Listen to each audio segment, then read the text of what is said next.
जरा सोचिए, आप सुबह गली में निकलते हो, एक फेमिलियर सा कुत्ता वहाँ होता है। कभी टेल वैग करता, कभी भौंकता, कभी डरा देता। अब सोचिए, एक दिन वो कुत्ता और उसके सारे एरिया के हर एक स्ट्रे डॉग्स गायब हो जाएं। सुप्रीम कोर्ट ने 11 अगस्त 2025 को कहा, दिल्ली एनसीआर की हर एक वो स्ट्रे डॉग्स को हटाओ और 8 हफ्ते के अंदर परमानेंट शेल्टर होम भेजो। सवाल यह है, क्या ये डिसीजन एक पब्लिक सेफ्टी मास्टर स्ट्रोक है या एक ह्यूमैनिटेरियन डिजास्टर? दिल्ली एनसीआर में स्ट्रे डॉग्स का ऑफिशियल फिगर एस्टिमेट्स 1 से 2 लाख है। 2023 से 24 में सिर्फ दिल्ली में 60,000 से ज़्यादा डॉग बाइट केसेस रिपोर्ट हुए थे। WHO के मुताबिक इंडिया में हर साल 18,000 रेबीज से डेथ होते हैं और उनकी मेजॉरिटी डॉग बाइट से। डॉग बाइट केसेस स्पाइक हुए, वायरल अटैक वीडियोस ने पैनिक बढ़ा दिया। RWAs और कुछ NGOs ने PIL फाइल की डिमांड की कि स्ट्रे डॉग्स को रिमूव करके शेल्टर्स में रखा जाए। इसी प्रेशर के बाद सुप्रीम कोर्ट ने 11 अगस्त को एक हिस्टोरिक बट कंट्रोवर्शियल केस पास किया। मनेकर गांधी कहती हैं, शेल्टर्स ऑलरेडी ओवरक्राउडेड है, रीएलोकेशन से इकोलॉजिकल इम्बैलेंस होगा। Same way, if you want to, say, take all the dogs of Delhi into shelters, then you must create the shelters. There's not a single shelter in Delhi run by government. So, there are 3 lakh dogs. You're going to put 3 lakh dogs into how many shelters? You don't even have one. So, to make those shelters, you have to spend at least 15,000 crores because you have to find 3,000 places. Those places cannot be in colonies, so you have to find them where nobody lives. Where will you find 3,000 kya 300 kya 30 places where nobody lives? Then you have to make high walls ताकि भौंकना भी सुनाई कम दे. You have to make a kitchen, you have to make a watchman, you have to have a drainage system so that the feces and urine can be taken. You have to do all this first. This in itself will take about 5 to 10 years. It cannot be done in 2 months because first you have to find the land.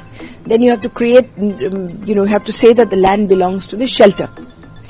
Then even if you have made the shelters, maan lo, and you're putting the dogs into them, you have to spend 5 crores per week feeding the dogs, which now the feeders are doing for free.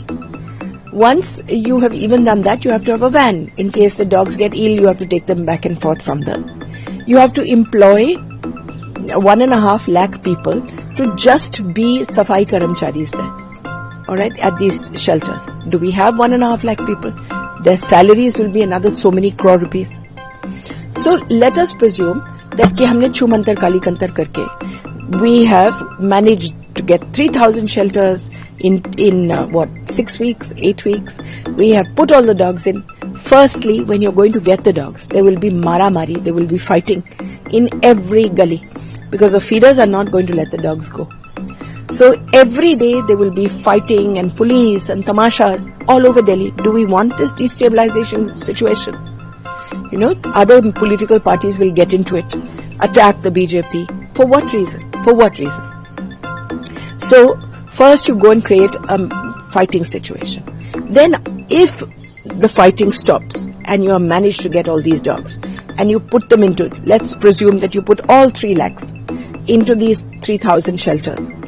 Then within 48 hours, Ghaziabad, Faridabad, villages, all their dogs will come to Delhi because all animals and all humans only go where there is food. So there's food in Delhi. There'll be masses of food in Delhi. So all the dogs will come.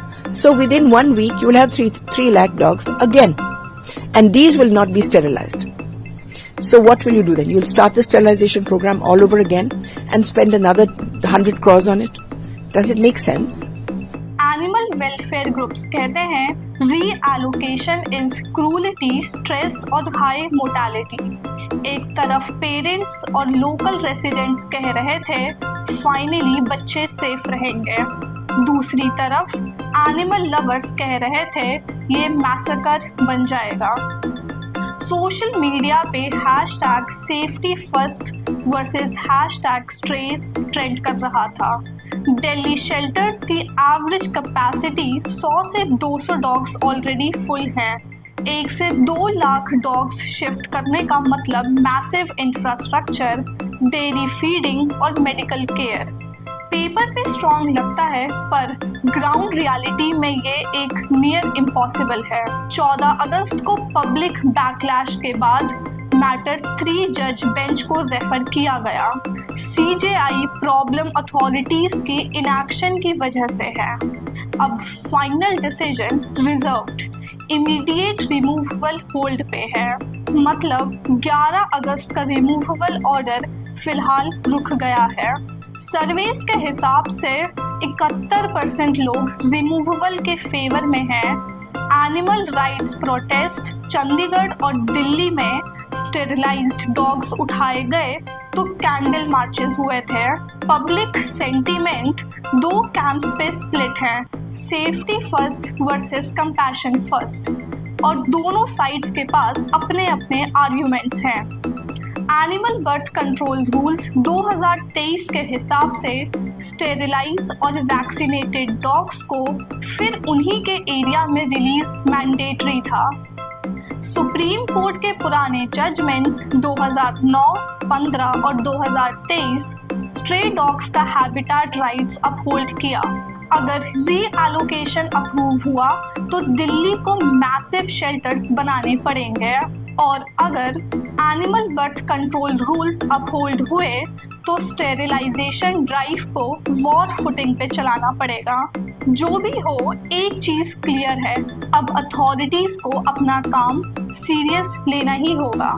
ये case सिर्फ एक stray dogs का नहीं है, ये एक test है कि हम किस तरह एक सिविलाइज्ड सोसाइटी बनाएंगे जहां इंसान और एनिमल्स दोनों को रिस्पेक्ट हो। मैं हूं स्मिता सिंह और आप देख रहे थे न्यूज़ चर्चा ऑफिशियल। अगर आपको ये ब्रेकडाउन पसंद आया तो लाइक, शेयर और सब्सक्राइब ज़रूर करिए।